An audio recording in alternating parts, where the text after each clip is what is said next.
1996년 미국 윈드레이크 시티의 한 교회에서 테리와 데이빗이 부부의 연을 맺었습니다. 지금이 결혼 사진인데 보시면 이 신부 테리 매우 행복해 보이죠. 그녀를 평생 사랑해줘야 할 남편 데이빗 또한 키가 크고 웃는 게 착해 보이는 게 믿음직스러워 보입니다. 데이빗은요, 현지 공항의 항공 파견원으로 일하는 남자였어요. 이때까지만 해도 그녀는요, 이 남자와 정말 행복하게 살 수 있겠다 믿어 의심치 않았습니다. 이 둘은요, 결혼하고 몇 년 만에 사랑스러운 두 딸을 낳아요. 아만다와 홀리. 그런데 이상하게도 아이를 낳음과 동시에 그녀의 얼굴에 미소가 점점 사라지기 시작합니다. 솔직히 육아가 정말 힘들거든요. 하지만 사실 이 독박 육아보다 그녀를 더 힘들게 하는 게 있었어요. 바로 이 미친 남편. 결혼 후 얼마 되지 않아 그녀는 알았습니다.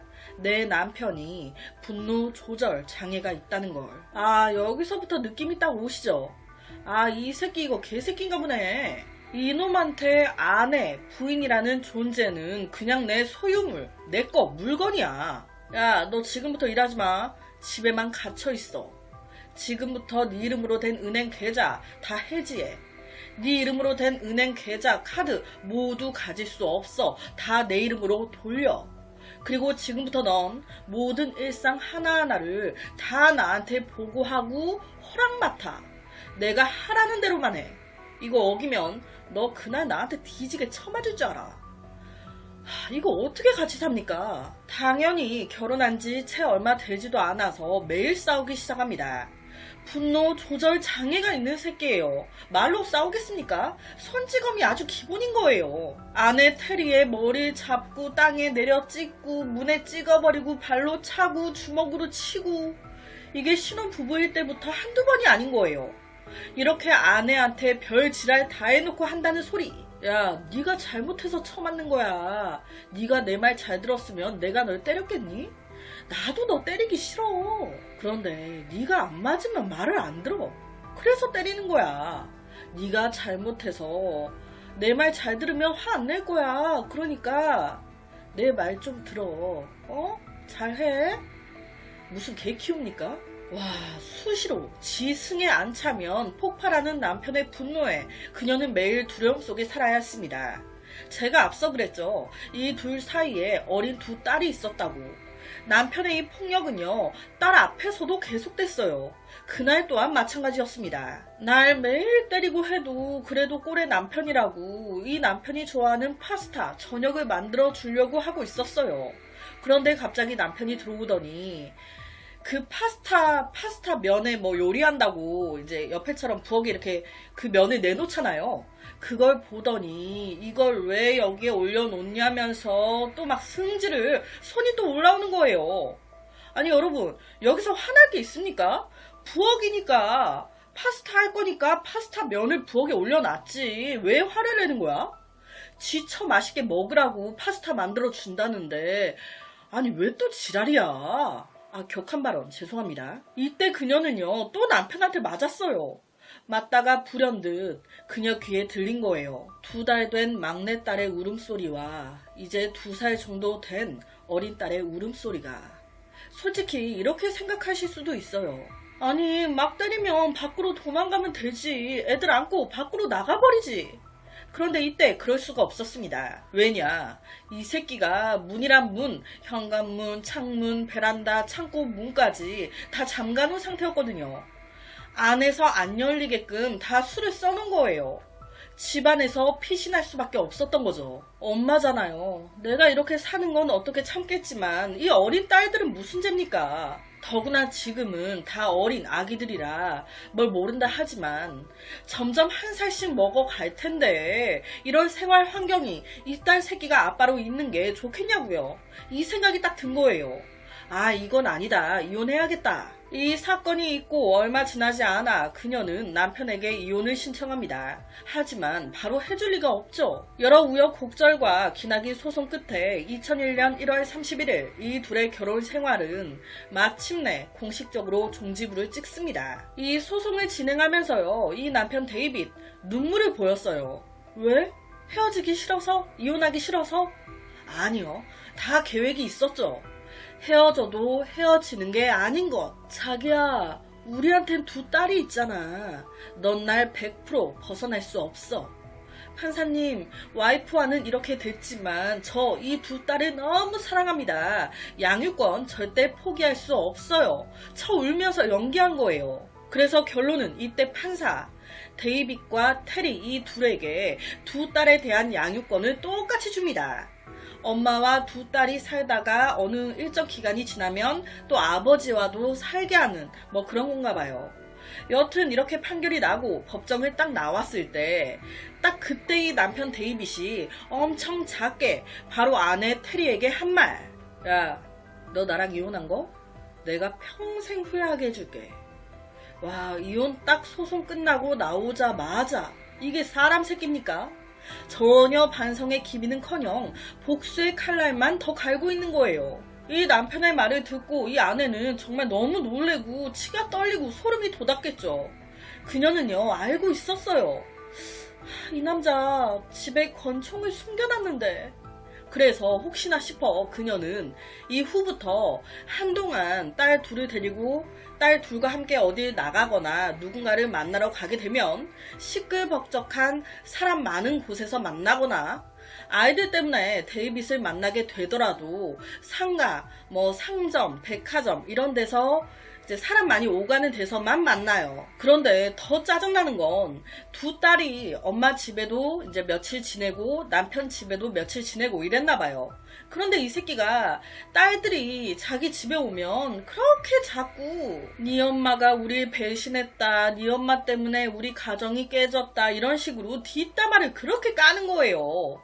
그래서 너무 스트레스 받아 법원에 남편 데이빗 이런 짓 한다, 딸들과 못 만나게 해달라, 이거를 신청하려고까지 썼대요. 접근 금지. 하지만 안 그래도 복수의 칼날을 갈고 있는 남잔데 내가 이것까지 신청하면 더 빡쳐서 더 세게 나올까봐 할까 말까 고민하다 그냥 포기합니다. 여튼 그렇게 시간이 더 흘러 그녀에게도 진정한 사랑이 찾아왔어요. 닌 니콜라이라는 남자를 만나게 된 거예요. 그는 전 남편 데이빗과는 전혀 다른 남자였습니다. 두 딸한테도 나한테도 너무 잘해. 그래서 2003년 이 둘 정식 혼인신고하고요. 살림 합쳐요. 자, 이 소식에 누가 빡치겠습니까? 네가 날 버리고 딴 놈이랑 살림을 차려? 날 두고? 미쳤나 이씨. 실제로 데이빗이 전처 테리의 결혼 소식을 딱 듣고 친구들한테 계속 이런 말을 했대요. 법적으로는 어떤지 몰라도 하나님의 눈에는 테리와 나 아직도 부부야. 그런데 재혼을 해? 이건 신에 대한 모독이지. 그거 반드시 보복 당할 거야. 봐봐. 그렇게 시간은 더 흘러 2004년 1월 31일이 됐습니다. 이날은 며칠 전 데이빗 집에 가서 지내던 두 딸을 자기 집으로 다시 데리고 오는 날이었어요. 늘 그랬듯이 테리는 두 딸을 마중하러 한 쇼핑센터 앞에 나갔습니다. 늘 여기까지 데이빗이 아이들을 데리고 왔었으니까. 그런데 이날은 안 와. 왜 안 오냐 전화해봤더니, 아니 애들이 당신 집 가기 싫다고 우리 집에서 더 놀고 싶다고 자꾸 때려쓰네. 그러니까 정 데리고 가고 싶으면 네가 직접 우리 집에 와서 데리고 가. 그런데요, 이 말에 이 테리는 되게 찝찝했어요. 왜냐, 딱 이 말을 한 이날이 둘이 결혼한 지, 둘이 이혼한 지 딱 3년째 되는 날이었거든요. 솔직히 그래서 더 진짜 가기 싫었어요. 그런데 여기서 내가 안 가겠다 어쨌다 하면 지금 내 딸 둘을 데리고 있는데 성격 장애가 있는 놈인데 지 열받는다고 내 딸들한테 폭력 쓰거나 해코지하면 어떡해요. 그게 걱정이 되니까 섣불리 안 간다고 말도 못하고 알겠다며 두 딸을 데리러 내가 이제 집으로 직접 가겠다고 말합니다. 그녀는요, 이 상황을 자기 지금 현재 남편한테 얘기했어요. 이거 누가 좋아하겠습니까? 당연히 현재 남편. 혼자 가려고? 아, 안 돼. 나랑 같이 가. 그 새끼가 무슨 짓 할 줄 알고. 아, 안 돼. 나 걱정돼. 나 퇴근하고 같이 가자고. 이 현재 남편이요, 진짜 같이 가자고 몇 번을 얘기했었대요. 왜냐, 이때 테리 임신 중이었거든요. 예민하고 조심해야 할 시기인데 그 분노 조절 장애 이 새끼한테 간다고 하니까 처음에는 테리도 걱정이 돼서 남편한테 같이 갈까? 했어요. 그런데 오히려 같이 가면 이게 더 데이빗을 화나게 할 것 같은, 그래서 거기서 또 더 무슨 사건이 발생할 것 같은 그런 생각이 든 거예요.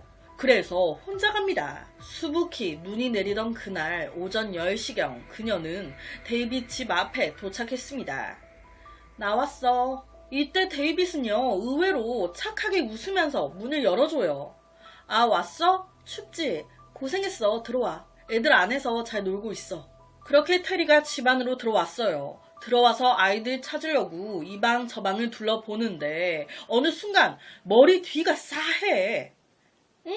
하고 뒤를 돌아보는 그 순간 쿵 그대로 쓰러집니다. 뒤에서 야구 방망이로 그냥 내리쳐버린 거예요, 이 새끼가. 그녀가 의식을 차렸을 때 그녀는 거실 바닥에 쓰러져 있었고요. 그 바로 옆에 이 새끼가 떡하니 서가지고 무표정으로 바라보고 있었대요. 손에 야구 방망이를 든 채로 말이죠. 와, 그 순간 얼마나 무서웠을까요? 그 야구 방망이로 머리 내리쳐서 기절시켰던 거예요. 어쨌든 의식을 차렸어요. 일어나려고 했죠. 그런데 이 새끼 누구 마음대로 일어나? 웃으면서 그때부터 미친듯이 몽둥이질도 아니고 그 야구 방망이로 그녀의 머리, 얼굴, 온몸을 때려대기 시작합니다. 얼마나 무섭고 얼마나 아팠겠어요. 그런데 테리 엄마였어요. 그 순간에도 어린 2딸 생각밖에 없었대요. 혹시나 이 새끼가, 이 짐승 새끼가 내 어린 2딸한테 이상한 짓 했을까봐. 이놈은요, 막 때리다가 무슨 생각이 난 건지 갑자기 씩 웃더니 너무 맞아 망신창이가 된 그녀의 손발을 테이프로 묶고요. 그녀의 외투를 벗겨요. 그 후에 입까지 다 막고 그녀를 들쳐 업고 뒤뜰로 나갑니다. 그 후 플라스틱 쓰레기통에 넣어버려요. 진짜 이놈이요, 미친놈인 게요, 이게 끝이 아니에요. 눈이 되게 많이 왔어요. 쓰레기통 주위 눈을 다 쓸어 모은 다음에 그 눈들을 테리를 버린 그 쓰레기통 안에 넣어버립니다. 추우라고, 추워 죽으라고. 온 몸은 너무 맞아 망신창이에 외투까지 벗겨졌는데 거기에 눈까지 쌓아 넣어버렸으니 그녀의 체온은 급속도로 낮아지기 시작했죠. 데이빗은요, 나 아무리 생각해도 천재 같아. 지 행동에 만족했습니다. 이놈은요, 테리 쓰레기통에 넣고 눈 넣고 그 상태에서 쓰레기통 입구를 테이프로 밀봉, 그 큰 쓰레기통 자체를 자기 픽업 트럭에 실어요. 이때 그녀는요, 그 통 안에서 내가 죽어버리면 우리 2딸들 이놈 손에서 자라게 될 텐데 내가 그 꼴을 못 보겠어. 내가 죽더라도 이렇게는 못 죽어. 그래서 필사적으로 몸을 움직여 손발에 묶인 테이프를 풉니다. 여기서 참 다행인 게 원래 이 테리의 습관이요, 우리가 보통 핸드폰 가방 안에 많이 넣잖아요. 그녀는 원래 항상 핸드폰을 자기 주머니에 넣는데요. 이 습관이 이날 정말 큰 도움을 줬습니다. 이 상황에 주머니를 보니까 핸드폰이 있어. 지금 딱 이놈이 자기 차 트렁크에 이제 테리가 들어있는 이 쓰레기통을 싣고 자기는 운전석에서 가는 상황이잖아요. 그러니까 안에 이런 걸 전혀 몰랐던 거예요. 그녀는요, 이 기회를 틈타 그 통 안에서 자기 어머니에게 전화합니다. 그런데 안 받아. 그 다음 바로 경찰한테 전화해요. 저 지금 전 남편한테 납치당하고 있어요. 절 죽일 것 같아요. 살려주세요. 그런데 이 전화를 받은 경찰 미친 것 같아요. 장난 전화라고 생각을 한 거예요. 그래서 되게 건성으로 받습니다. 아, 그래요? 지금 어딘데요? 전 남편이 죽이려고 한다고요? 왜요? 왜 죽인대요? 둘이 싸웠어요? 아니, 되게 위급한 상황인데 말꼬리 물고 자빠졌어. 당연히 테리도 엄청 화가 났죠. 하지만 지금 나를 구해줄 사람은 얘뿐이잖아요. 진짜 흥분되는 마음 다스리면서 지금 남편이 절 죽이려고 한다고요. 제 이름은 테리고요. 남편 이름은 데이빗. 집 주소가 여전히 대충 듣습니다. 아, 네네. 이 지금 경찰에서 전화 받은 꼬라지 보세요. 믿음이 가겠습니까? 그러니까 이때 그녀는 현재 남편한테 또 전화를 걸었어요. 이때 남편 너무 놀랬겠죠. 하지만 차분하게 말합니다. 괜찮아, 걱정하지 마. 내가 찾아줄게, 구해줄게. 우선 전화는 끊는 게 좋을 것 같아. 당신 배터리가 나가 핸드폰이 꺼져버리면 위치 추적이 안 될 테니까. 내가 경찰에 다 신고하고 설명할 테니까 여긴 걱정하지 말고 경찰 오기 전까지 잘 피해 있어. 이 현재 남편이 다시 바로 경찰에 신고해요. 다행히도요, 피해자가 직접 할 때는 개소리 마냥 무시하더니 이때는 진지하게 받아들입니다.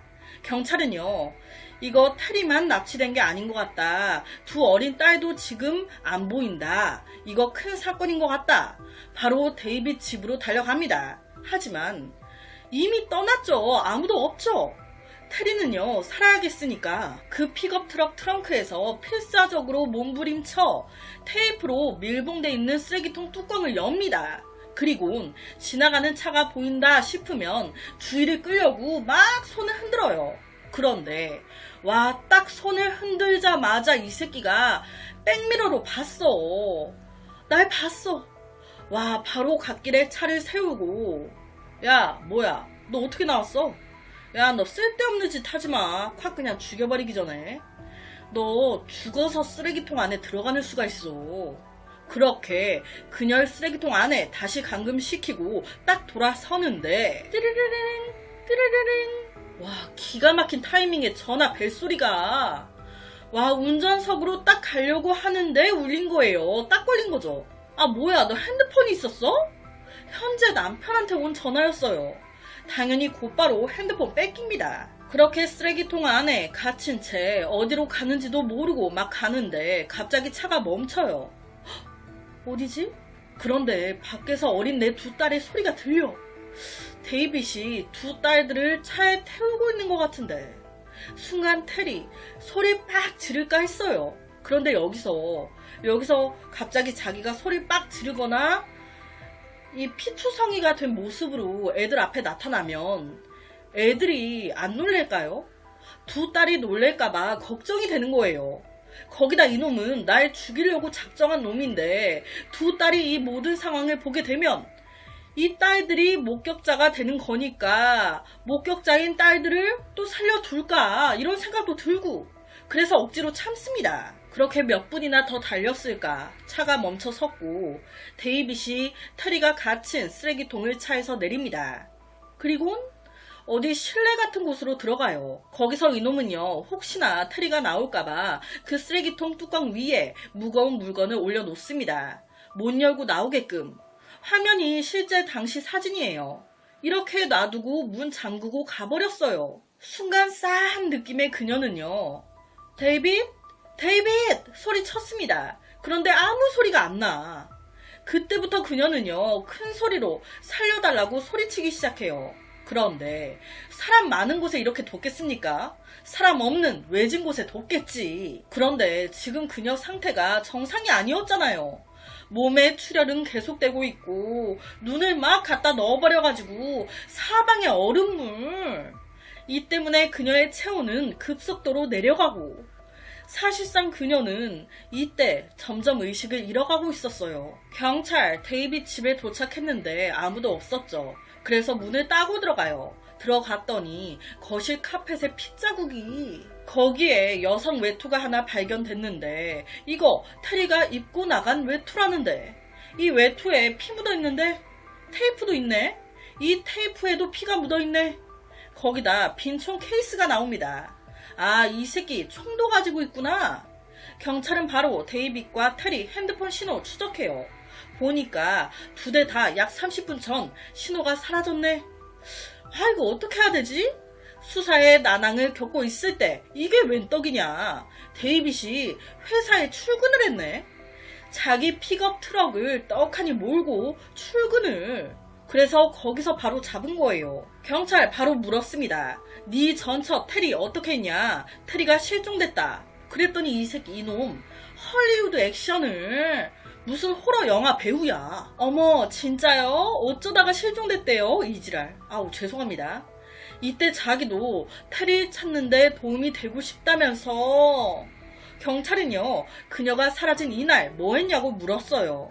아, 그때 저는 계속 집에서 두 딸을 돌보고 있었어요.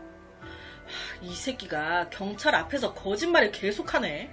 야, 그날 오전에 우리가 네 집에 갔었어. 아무도 없어가지고 문 따고 들어가기까지 했는데 얘가 무슨 소리 하는 거야. 야, 너 우리가 네 집에 간지도 몰랐지? 너 그때 집에 없었잖아. 그 집에 두 딸도 없었는데 무슨. 경찰은요, 네 집에서 피가 묻은 테리의 외투가 나왔어. 불어. 그랬더니 이놈이 뭐라고 하냐. 아, 사실은 전처 생각해서 덮어주려고 했는데 사실 그날 아침에 두 딸을 이제 애엄마 집에 보내는 날이어서 일찍 준비를 하고 있었어요. 그런데 테리가 어떻게 들어왔는지 모르겠어요. 딸들 가방을 싸고 있는데 뒤가 싸해 돌아보니 테리가 방 안에 들어와 있더라고요. 손에 망치를 든 채로 말이죠. 다짜고짜 그 망치를 저한테 막 휘두르기 시작하는데 저는 미친듯이 도망 다녔죠. 그러다 저도 살아야 되니까 죽을 것 같으니까 야구 방망이가 보이길래 그걸 집어 들었어요. 그걸로 저도 막 휘둘렀죠. 그 이후의 일은 저도 잘 기억이 안 나요. 아무래도 외투는 제가 휘두른 방망이에 맞아 피가 나니까 벗은 것 같은데 이것도 잘 모르겠습니다. 경찰, 이 말 믿겠습니까? 새 남편과 잘 살고 있던 여자가 갑자기 왜 지한테 망치를 휘둘러? 가기 전까지도 새 남편한테 말했었잖아요. 애 둘 데리러 직접 오라고 한다고. 경찰은요, 야, 거짓말 그만해. 이런 상황에 지가 얼마나 버틸 거예요. 죄송합니다. 정말 다행히도 이 두 딸은요, 살아있었어요. 데이빗이 베이비시터를 고용, 그쪽 집에 있었습니다. 정말 다행이죠. 그렇다면 테리는 어디냐고. 참 이게요. 이놈이 두 딸들은 어디 있는지 바로 물었어요. 그런데 이 전처 테리에 대한 원한이 엄청 깊었던 거예요. 테리가 있는 위치는 경찰이 아무리 압박을 넣어도 한 글자도 안 봅니다. 와, 이러니 어떡해요. 경찰은요, 데이빗의 소지품 모두 검사합니다. 그 결과 그의 차와 지갑에서 엄청 많은 명함이 나와요.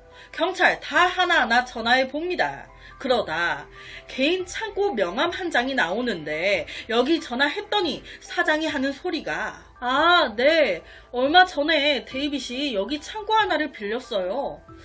아, 실종됐다는 그날도 여기 왔다 가신 것 같네요. 딱 걸렸죠.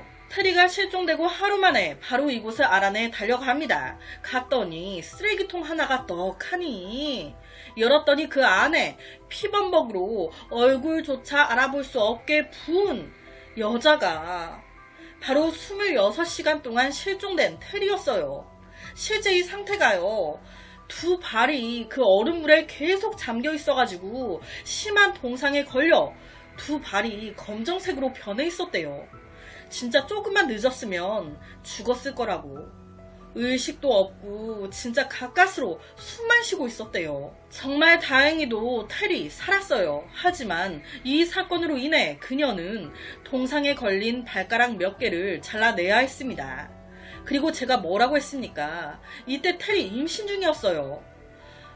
안타깝게도 유산됩니다. 그래도 테리 본인은 11일간의 치료 끝에 남편과 딸들의 관심 덕에 유산의 충격에서 당시 범죄의 충격에서 빠르게 회복했다고 해요. 그 후 그녀는 용감하게 법정에 출두했습니다. 미친 전 남편 데이빗의 만행을 이놈 눈을 똑바로 쳐다보면서 하나하나 다 읊었어요. 결국 이놈 이거 사형에 채찍형 나와야 되는데 종신형 나옵니다. 실제 이 사건 이후에 이 테리 가정폭력법을 강화시켜 달라고 더 많은 피해 여성들을 도와달라고 이렇게 막 노력을 해가지고 그녀의 이름을 딴 테리법, 가정폭력 가해자에 대한 처벌이 강화됐다고 해요. 후에 이 테리는요, 본 남편과의 사이에서 또다시 임신을 해 아들을 낳았다고 합니다. 본 남편과 두 딸 그리고 하나의 아들까지 해서 행복하게 잘 살고 있다고 해요. 정말 다행히도 오늘 사건 해피엔딩이죠. 데이빗 이 새끼가 죽는 걸로 끝나야 더 속이 시원한데 뭐 그게 아쉽긴 하지만 그래도 피해자가 산 것만으로도 아니 중간에 테리가 신고했을 때 전화 받은 경찰 장난 전화로 치부하고 개소리만 했죠. 저 우리나라 오원춘 사건이 생각나더라고요. 거기가 어딘데요? 네? 어디요? 어디에 있는데요? 아니, 나는 지금 생사가 왔다 갔다 하는데 뭐 하는 거야? 그래서 오늘은 진짜 기가 막힌 한 사건을 가지고 왔습니다.